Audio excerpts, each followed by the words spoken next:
आज हम बात करेंगे कुछ टॉपिक पर। Which of following statement of Andhra Pradesh, which below, जो नीचे दिए गए स्टेटमेंट है जो आंध्र प्रदेश से रिलेटेड है वो कौन कौन से सही है। The article 370 D and E is related. जो आर्टिकल 371 डी और ई है क्या वो सही है? जी हाँ, ये सही है। जो स्पेशल प्रोविजन की बात करता है आर्टिकल 370 डी, ये तो आंध्र प्रदेश के लिए है, और ई है central university of Andhra Pradesh. Central university of Andhra Pradesh. There are reactor blast is, वहाँ पे जो रिएक्टर ब्लास्ट हुआ, जी हाँ, रिसेंट में यहाँ पर ही जो रिएक्टर ब्लास्ट हुआ जो कि विशाखापत्तनम के बाजू में है। There were under reorganisation act 2014 section 3, section 3 में आता है तो रीऑर्गेनाइजेशन एक्ट 2014। जी हाँ, तो ये तीनों भी क्वेश्चन सही है, तीनों भी स्टेटमेंट सही है। तो 1 तो नहीं होगा, ए तो नहीं होगा, बी भी नहीं होगा,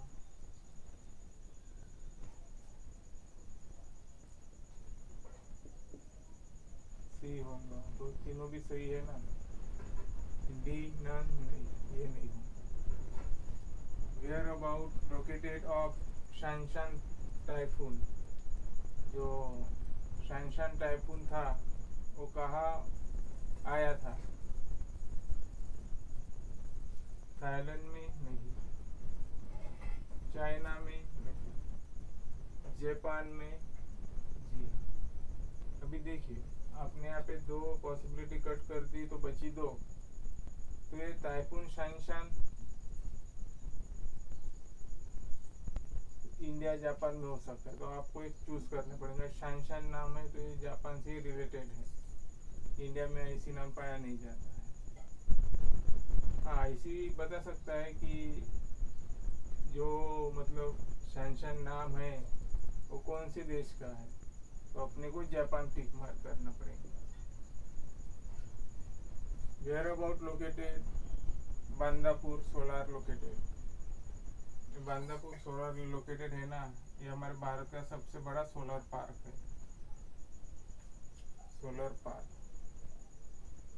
ठीक है, ये सोलर पार्क है। बांदापुर नहीं, मतलब ये बदलापुर क्या है, मतलब नहीं, बांदापुर और ऐसी ये कुछ तो भी नाम है, पर तो सबसे बड़ा सोलर पार्क कहाँ पर है? गुजरात में नहीं, मध्य प्रदेश में, राजस्थान में। जी हाँ, मध्य प्रदेश में नहीं,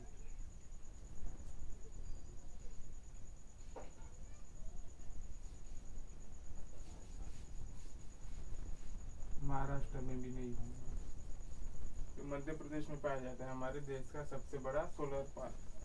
कहाँ पे? राजस्थान में, जो बांदापुर ऐसी कुछ तो भी नाम है उसका, जो कि क्वेश्चन में आया था ये सिविल सर्विस में। यहाँ पे ऐसे गुजरात और राजस्थान ऑप्शन दिया था तो कुछ लोगों ने गुजरात टिक कर दिया, तो ये आप थोड़ा बहुत ध्यान रख लीजिए।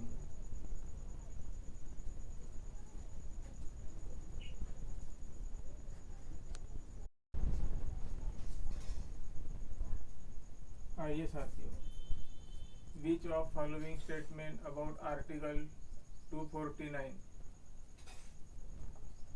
जो नीचे स्टेटमेंट दी गई है वो आर्टिकल 49 से कौन से रिलेटेड है?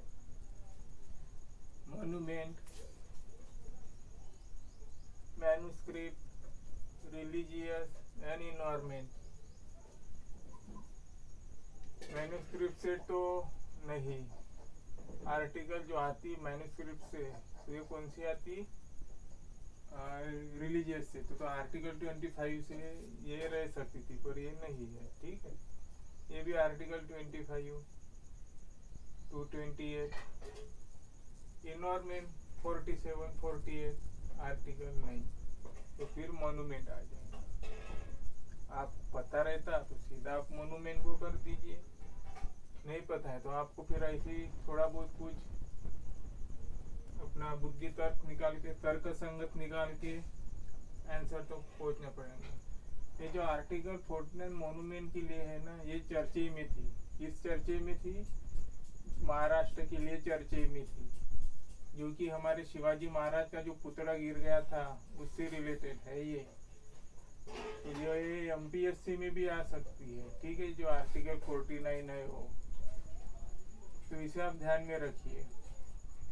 जो मोनूमेंट गिरा है ये 4 दिसंबर 2023 को इसकी स्थापना की गई थी।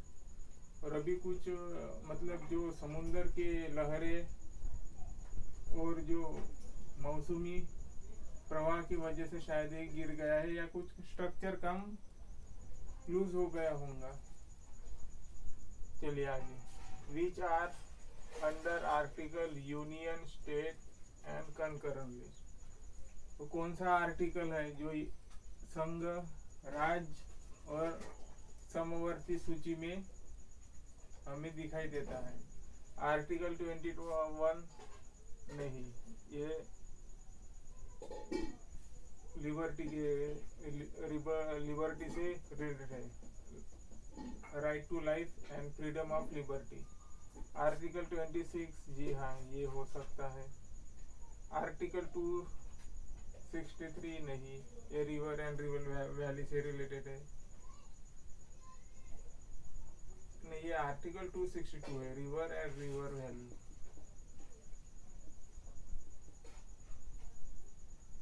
तो जो आर्टिकल 263 है, ये इंटर काउंसिल स्टेट से है, मतलब राज्य में अंतर परिषद, जो कि कितनी तो भी बार बहुत से एग्जाम में इससे क्वेश्चन पूछा गया है, इससे भी पूछा गया है, इससे भी पूछा गया है और इससे भी पूछा गया है। ठीक है, जो आर्टिकल 246 है ना, ये यूनियन लिस्ट में जो हमारी नेवल एंट्री 2 है ना, नेवल से, उससे रिलेटेड है। जैसे हमारा पुतला गिरा था तो ये संघ के अंडर आता है, मतलब यूनियन गवर्नमेंट के अंदर। Who is are under naval, military and air force entry. वो कौन सी एंट्री है जो हमारे नेवी, मिलिट्री और एयरफोर्स से रिलेटेड है? एंट्री नंबर 1, जी नहीं, ये नहीं है। एंट्री नंबर 2, जी हाँ, ये है। एंट्री नंबर 1 इसकी बात कर रहा है, किसकी बात कर रहा है? ये शायद ये यूनियन की बात कर रहा है। एंट्री नंबर 3 नहीं, एंट्री नंबर 4 ये भी नहीं, तो एंट्री नंबर 2 है। Which under article related of the executive power. जो एग्जीक्यूटिव पावर है यूनियन की,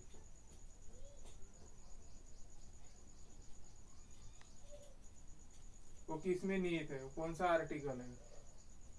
आर्टिकल 52 नहीं, ये राष्ट्रपति से है।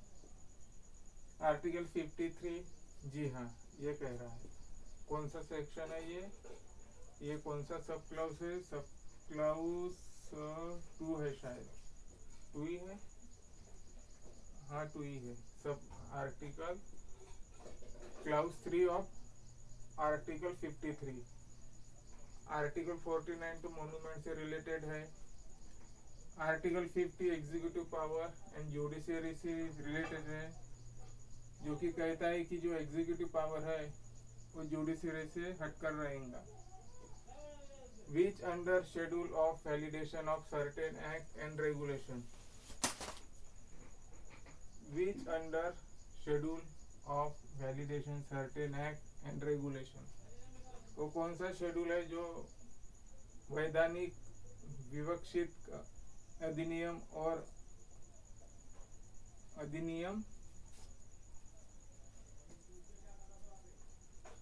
पारित करता है। ठीक है, कौन सा ये है जो validation certain act and regulation 9 schedule है। अगर आपको पता है तो 9 शेड्यूल को कर दीजिए टिक मार्क, नहीं तो फिर 10 शेड्यूल तो एंटी डिफेक्शन लॉ है, 11 शेड्यूल पंचायत से है और 12 शेड्यूल म्यूनिसिपैलिटी से है। ठीक है, तो आपको ये नहीं होगा, ये भी नहीं होगा, ये भी नहीं होगा, 9 शेड्यूल हो जाएगा। जो 9 शेड्यूल के बारे में कल ही हमारे किसने वेस्ट बंगाल में ममता बनर्जी ने जो रेप पिस्ट एंड मर्डर के बारे में एक बिल पास कर दिया है। तो बिल पास करने के लिए वो बिल गवर्नर जी को जाएगा। तो गवर्नर जैसी लोगों की मांगे है कि सख्त पनिशमेंट मिल जाए, तो जो बिल गवर्नर के पास जाएगा तो गवर्नर तो अनुमति दे ही दे देंगे। कुछ राष्ट्रपति के लिए भी ऐसे लोग भिजवा सकते या नहीं भिजवा सकते हैं, ये उनकी राय है। पर अभिषेक बनर्जी जो है उन्होंने कहा है कि अगर ये बिल पास नहीं होता है तो हम प्राइवेट मेंबर भी ला देंगे। तो ऐसी ना हो, दोनों भी सरकारें मिलकर इस बिल का समर्थन करें कि फिर से वेस्ट बंगाल में ऐसी चीजें ना हो पाए।